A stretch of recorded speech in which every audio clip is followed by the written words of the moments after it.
আবারও দুর্দান্ত লুকে ধরা দিলেন ঢালিউড কুইন শবনম বুবলী। হঠাৎ চিত্রনায়িকা শবনম বুবলীর এমন ফিটনেস দেখে ভক্তদের অটোগ্রাফ দেওয়া বাদ দিয়ে চিত্রনায়িকা শবনম বুবলীর দিকে অপলক দৃষ্টিতে তাকিয়ে রইলেন চিত্রনায়ক শাকিব খান।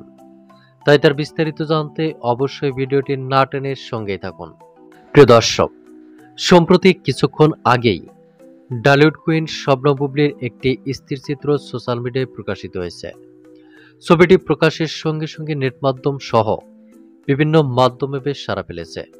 ছবিটিতে চিত্রনায়িকা শবনম বুবলীকে বেশ দূরদূরান্ত লোকেই দেখা যাচ্ছে, যেখানে দেখা যাচ্ছে লাল রঙের একটি লাভ প্রতীক হাতে নিয়ে দূরদূরান্ত লোকে ক্যামেরাবন্দী হয়েছেন চিত্রনায়িকা শবনম বুবলী। চিত্রনায়িকা শবনম বুবলীর এমন স্থির চিত্র দেখে রীতিমতো অবাক হয়েছেন সকল ভক্ত, দর্শক ও শুভাকাঙ্ক্ষীরা।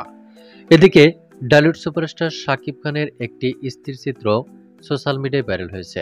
ছবিটিতে ঢালিউড সুপারস্টার শাকিব খানকে দেখা যাচ্ছে ভক্তদের অটোগ্রাফ দেওয়া ভুলে গিয়ে হঠাৎ কার দিকে যেন অপলক দৃষ্টিতে তাকিয়ে আছেন ঢালিউড সুপারস্টার শাকিব খান। আর তাই শাকিব বুবলীর এমন স্থির চিত্র দেখে দুয়ে দুয়ে চার মিলাচ্ছেন ভক্ত দর্শকেরা। কেননা মন্তব্য রয়েছে, ঢালিউড কুইন শবনম বুবলীর এমন ফিটনেস দেখে ভক্তদের অটোগ্রাফ দেওয়া ভুলে গিয়ে চিত্রনায়িকা শবনম বুবলীর দিকে অপলক দৃষ্টিতে তাকিয়ে আছেন শাকিব খান। এমনই একাধিক মন্তব্য রয়েছে সোশ্যাল মিডিয়ায়। তো প্রিয় দর্শক, এ বিষয়ে আপনার কি মন্তব্য তা আপনার ধারণা মোতাবেক কমেন্ট করে জানিয়ে দিন নিচের কমেন্ট বক্সে।